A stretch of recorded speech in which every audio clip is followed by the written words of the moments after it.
তৃণমূলের মতো সেম রাজনীতি করব না, যে ভোট পরবর্তী হিংসা ভাঙড়ে হবে না, কিন্তু বিভিন্ন জায়গায় এখনো বিভিন্ন জন অভিযোগ করছে যে আপনাদের ছেলেরা তাদেরকে বাড়ি ঢুকতে দিচ্ছে না, বা বিভিন্ন জায়গায় বিভিন্ন জনকে আটকানো হচ্ছে, এই অভিযোগ অনেকেই করছে। আচ্ছা, আমি আজকে দুটো জনসংযোগ এখানে এটা করলাম, আর আগে করলাম দেওতা পুরাতন পাড়াতে।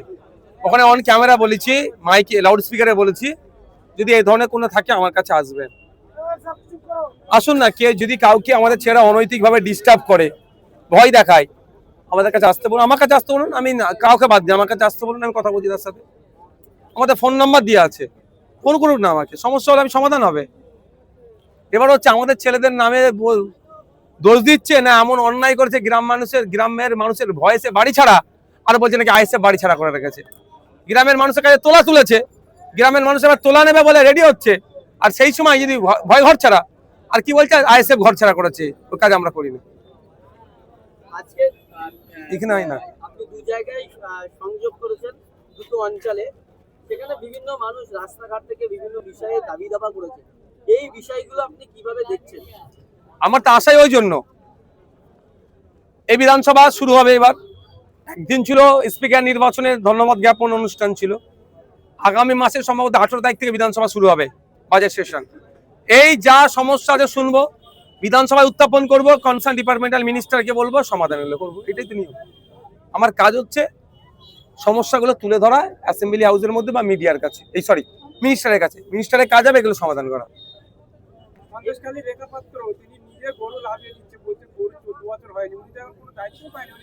ব্যাপারটা হচ্ছে উনি দায়িত্ব পাকা নাই পাক সেটা রাইট নয়, ওর গরু নাবিয়ে নিবা কারো রাইট নাই। সমস্যা হচ্ছে এটা 14 বছরের নিচে গরুকে বলি দেওয়া যাবে না তথা কুরবানি দেওয়া যাবে না। আপনি 14 বছরের নিচের গরুকে নিয়ে গিয়ে চাষ করতে পারেন না, দুধ দুইতে পারেন না, বাড়িতে পুষতে পারেন না, ওদের বিরুদ্ধে অভিযোগ করা দরকার। সমস্যা হচ্ছে মানুষ অভিযোগ করছে না, চুরির অভিযোগ করা দরকার, নিবিয়ে নিচ্ছে, চুরি করে নিচ্ছে, তো সব ঠান্ডা হয়ে যাবে। পুলিশও একটা গরুর গাড়িকে দাঁড় করিয়ে তাকে নামাতে পারবে না। হ্যাঁ, 14 বছরের নিচে কোনো গরুকে যদি জবা করে বলি দেয়, কুরবানি দেয়, তাহলে আইনত অপরাধ করলো। সে অপরাধের আপনারা দেখেছেন কাগজ সার্কুলেট হচ্ছে, 6 মাস জেল বা জরিমানা বা দুটি হতে পারে, অর্থাৎ জামিনযোগ্য। যখন বলি দিল, যখন জবা করলো, তখন অপরাধটা করলো। আপনি 14 বছরের নিচে একটা গরুকে কিনে নিয়ে যেতে পারেন না, বাড়িতে দুধ দইতে পারেন না, চাষের কাজে লাগাতে পারেন না, আপনি নিয়ে ট্রান্সপোর্টে যেতে পারবেন না। শুধুমাত্র হয়তো আতঙ্কের পরিবেশ তৈরি করা হচ্ছে। প্রশাসনের দেখার দায়িত্ব, প্রশাসনের একটা অংশ ফেল হচ্ছে না। তবে আমি মিডিয়ার মাধ্যমে সাধারণ মানুষকে বলবো, যদি এই ধরনের কোনো সমস্যার সম্মুখীন হয়, সেই পুলিশ হোক, আর কোনো বিজেপি নেতা নেত্রী হোক, আর সাধারণ মানুষ হোক, তার বিরুদ্ধে থানায় কমপ্লেন করুন, কমপ্লেনের কাগজ আমাকে দিন, আমি উচ্চতর নেতৃত্ব অফিসারদের সাথে কথা বলে প্রয়োজনে কোর্টের দ্বারস্থ হবো। এই কুরবানি নিয়ে রীতিমতো সংখ্যালঘু সমাজে, মুসলিম সমাজের মধ্যে একটা আতঙ্ক তৈরি হয়েছে, ইভেন আপনার বিধানসভা ভাঙড়ের মানুষের মধ্যে। কোন ভাঙড়ের মানুষকে বলবো কোনো আতঙ্কিত হওয়ার দরকার নেই, প্রথম ভাঙড়ের মানুষকে বলবো কিসের আতঙ্ক? কুরবানি দিতে পারবে কি পারবে না? পারবে না। কেন পারবে না? কোন জায়গা বলেছে কুরবানি দিতে পারবে না? কে বলেছে? কে বলেছে কুরবানি দিতে পারবে না? হ্যাঁ, একটা নিয়ম আছে, নিয়মের এখন মেলা জেলা আপনি আমি আবদ্ধ। এবারে এই নিয়মটাকে ভাঙতে হবে, গণতান্ত্রিক প্রক্রিয়ায় কি করতে হবে তার জন্য চ্যালেঞ্জিং জায়গা, শর্ট পিরিয়ড। এখন যেটা আছে তার বাইরে আপনি আমি যেতে পারবেন না। কিন্তু আমি কি বললাম, যে 14 বছরের নিচের কোনো পশু যেটা নির্ধারিত করা আছে, তার বাইরে যতক্ষণ না আপনি বলি দিচ্ছেন, যতক্ষণ না ছুরি চালাচ্ছেন, কারো ক্ষমতা নেই, কোন আইনে নয় তাকে আটকানো। এটা বুঝতে পারছে না কেন সাধারণ মানুষ? সবটা বলে দিতে হবে আমাকে নাকি? পুলিশ কেন আটকাবে রাস্তাঘাটে? এই বাড়িতে গরু পুষতে পারবো না? গরুর দুধ খেয়ে আমি আমার শরীর স্বাস্থ্য ভালো থাকবে, বা দুধ বিক্রি করার জন্য আমি খাটাল থেকে একটা গরু কিনে নিয়ে যেতে পারবো না? কথা বলতে হবে তো, লাইভ চালান যেখানে আটকাচ্ছে, যে আপনি আমার গরুটা আটকালেন কেন? আমি গরুটা পুষার জন্য নিয়ে যাচ্ছি। যখন ছুরি চালাবে, যখন বলি দেবে, অপরাধ তখন করবে 14 বছরের নিচে হলে। যাদবপুরে আপনি গিয়েছিলেন, আপনি গিয়েছিলেন, কালকে আমরা দেখলাম যে শতরূপ ঘোষ শতরূপ দা গিয়েছিলেন একটা কোর্টে স্টে অর্ডার নিয়ে। যে স্টে অর্ডার পেয়েছে শত্রুঘ্নের হাতে গিয়েছে, সেই স্টে অর্ডার পাওয়ার জন্য আমি বিকাশ স্যারকে কোর্টে নিয়ে গেছি, অনুরোধ করেছিলাম কোর্টে আপনি আসুন। মামলাটা করেছিল নাসির আহমেদ, সম্ভবত কপি আমার গাড়িতে আছে, মামলা কপি আছে। অর্থাৎ ওই অ্যাডভোকেট হচ্ছে নাজিব আহমেদ, সম্ভবত অ্যাডভোকেট, সে পিটিশন করেছিল, দায়ের করেছিল কোর্টে। তার আমি বিকাশ স্যারকে রিকোয়েস্ট করেছিলাম, স্যার আপনি আসেন। বিকাশ স্যার এসে গতকালকে দাঁড়িয়েছিল। আমি এতটুকু বলে দিই, এটা নিয়েও তৃণমূল খেলা খেলছে। তৃণমূলে আগের দিনে মমতা ব্যানার্জি কোর্টে গিয়েছিল, ওরা বলছে মমতা ব্যানার্জি কোর্টে গিয়েছিল, এবার বুল্লিজান আটকেছে। মমতা ব্যানার্জি কোর্টে গিয়েছিল, তার জাজমেন্ট, তার অর্ডার কপি আর গতকালকের অর্ডার কপি দুটো বিস্তর তফাৎ। মমতা ব্যানার্জি বা কোনো রাজনৈতিক দল যদি বলে তারা কোর্টে গিয়ে এটা করেছে, মিথ্যা কথা বলছে। কোন রাজনৈতিক দল কোর্টে যে করেনি, করেছে এটা যারা ফ্যাক্টরি মালিক, তারা পিটিশনটা করেছিল, উকিল ছিল নাজিব আহমেদ। আমি বিকাশ স্যারকে রিকোয়েস্ট করেছিলাম, স্যার আসুন, অনুরোধ করেছিলাম এই করতে হবে। বিকাশ স্যার এসেছে, আর্গুমেন্ট করেছে, ফলে এটা স্টে হয়েছে। কোন রাজনৈতিক দল যদি এটাকে বলে তাদের কৃতিত্ব, আমি বলবো অসত্য কথা বলছে, যেটা তৃণমূল করে বেড়াচ্ছে। বিজেপি বিধায়করা মিডিয়ার সামনে বারবার বলছে আজান বন্ধ করে দেওয়া হবে, লাউড স্পিকারে আজানে আমাদের সমস্যা হচ্ছে বলে মানুষের মধ্যে একটা মানুষকে উস্কানো হচ্ছে। এই বিষয়টা কিভাবে দেখছেন?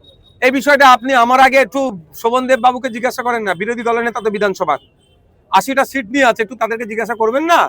আমি বলবো এতটুকু কথা, কারো কথাই পাত্তা দেবেন না।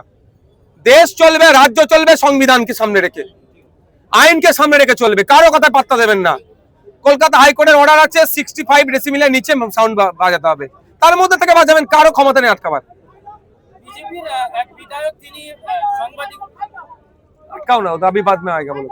বিজেপির এক বিধায়ক সাংবাদিকের সম্মুখীন হয়ে তিনি দাবি করলেন যে মাদ্রাসা, যে খারিজি অবৈধ মাদ্রাসাগুলো বন্ধ করা হবে, যদি তারপরেও না বন্ধ করা হয় তাহলে আমরা বুলডোজার চালাতে বাধ্য হব।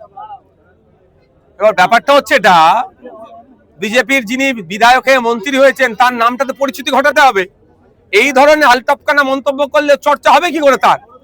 এইটার জন্য অনেক এসেছিল, অনেক চলে গেছে, অনেকে অনেক কথা বলেছিল।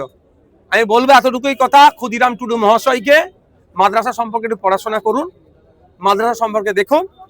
আপনাকে বলতে হবে না, আপনাকে বন্ধ করতে হবে না। পশ্চিমবাংলা যদি একটা কোনো জায়গায় অবৈধ মাদ্রাসা থাকে, আমাদেরকে বলুন, পশ্চিমবাংলার মুসলিম সমাজকে বলুন, দায়িত্ব নিয়ে বন্ধ করে দেবে। আপনাকে বন্ধ করতে যেতে লাগবে না। কিন্তু ওই কি বললাম, খেয়াল আছে, খাগড়াকর কাণ্ডের পরে মাদ্রাসার নামে বেলেম দিয়েছিল, হই হচ্ছিল মিডিয়াতে, তারপরে এখন কোথায়? আল কায়দা যে বলেছিল, ওটা কি কায়দার বইকে আল কায়দা সাজিয়ে দিয়েছিল। আলিফ বে তে সে জিম হে খে, যে বইটা লেখা আছে সেই বইটাকে ওরা আল কায়দার বই বলে সাজিয়ে রেখে দিয়েছিল। বাগদাদি কায়দার বইকে আল কায়দা সাজিয়ে দিয়েছে। এই হচ্ছে ব্যাপার। আজান নিয়ে বলুন আর কুরবানি নিয়ে বলুন, সাধারণ মানুষ বিভ্রান্ত হচ্ছে। এতে করে সাধারণ মানুষ বুঝতে পারছে না আইনটা কি আর কি করণীয়। তো আমি বলে দিলাম তো, আর কতবার বলবো? 65 ডেসিবেলের নিচে করবেন, আর যেটা কুরবানিটা বলে দিলাম। বলছি গতকাল রাজাবাজারে জুম্মার নামাজ নিয়ে পুলিশি বাধা, সেখানে বলছে রাস্তায় নামাজ পড়া যাবে না, ধর্মীয় আচরণ বন্ধ। কিন্তু বিভিন্ন জায়গায় আমরা দেখছি যে ছোট ছোট মন্দির রয়েছে, গির্জা রয়েছে, সেখানে রাস্তার ধারেও কিন্তু সেখানে মানুষের ভিড় হয়। সেক্ষেত্রে শুধুমাত্র মসজিদের উপর বা নামাজের উপরে বাধা প্রদান, এটা বিজেপি মুসলিম সম্প্রদায়কে টার্গেট করছে, এটা অস্বীকার করার কোনো জায়গা নেই। আমি রাজাবারে যেটা হচ্ছে আমি খোঁজ লাগাচ্ছি, ওখানে আমার কিছু পরিচিত লোক আছে, অ্যাকচুয়াল কি বলেছে, এবং সাথে সাথে এটাও বলছি যে রিটেন তাদের কাছ থেকে নেওয়া হবে। কারণ সংবিধানের আর্টিকেল 25 সম্ভবত বলা হচ্ছে ধর্মচারণের স্বাধীনতা দেওয়া হচ্ছে, আর আমরা সবাই, এবং সংবিধানের অন্য আর্টিকেলে বলা হচ্ছে ধর্ম, জাত, বর্ণ, লিঙ্গ আলাদা করে দেখা যাবে না। যখন বলা হচ্ছে তাহলে এখানে বৈষম্য হবে, কেন চ্যালেঞ্জ করবো সেখানে। কিন্তু আমার এত প্রশ্নের মধ্যে একটাই প্রশ্ন শুধু জানতে চাই, মমতা ব্যানার্জি মুখ্যমন্ত্রীর চেয়ার থেকে নেমে গেছে বলে কি না দায়িত্ব শেষ হয়ে গেল? একটা শব্দ খরচ করছে না কেন এগুলো নিয়ে? সব নওশাদকে বলতে হবে, সব বামেদেরকে বলতে হবে, সব আইএসএফকে বলতে হবে, হ্যাঁ বলবো।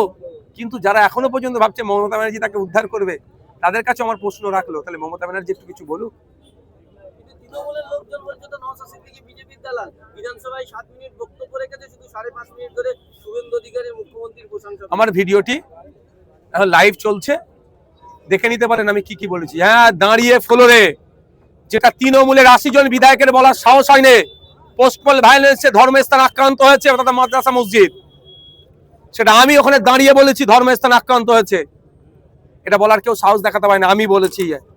বাম আইএসএফ এর সমর্থনের বিধায়ক, আমি ভাঙড়ের বিধায়ক বলেছি। যারা বলছে তারা ভিডিওটা আছে, সেখানে দেখে নেবেন। আচ্ছা, শুভেন্দু অধিকারী যদি বলে সূর্য পূর্ব দিকে উঠে পশ্চিমে অস্ত যায়, আমাকে তাহলে নিশ্চিতভাবে শুভেন্দু অধিকারীর বিরোধী করে বলতে হবে সূর্য পশ্চিমে উঠে পূর্বে অস্ত যায় নাকি? আমি দীর্ঘদিন ধরে দাবি করে আসছি যে লাইভ স্ট্রিমিং হোক বিধানসভার, সেটা এবারে সরকার গ্রহণ করছে। তারা ঘোষণা দিচ্ছে লাইভ স্ট্রিমিং হবে, এটা ভালো জিনিস। তো কোন বিধায়ক কি করছে না করছে সেটা জানা যাবে। সেটাতে যদি বলি এটাকে ভালো কাজ, সেটাকে আমি খারাপ করে ফেললাম? আর কারা বলছে? সেই তৃণমূলে যারা তোলা তুলে তাদের সংসার চলতো, তারা আজকে আমার বিরোধিতা করছে।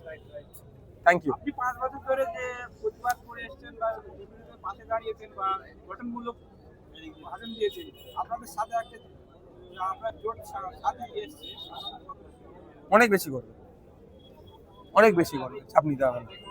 মোস্তাফিজুর রানাদাকে নিয়ে চাপ নিতে হবে না আপনাদের, অনেক বেশি করবে। Thank you.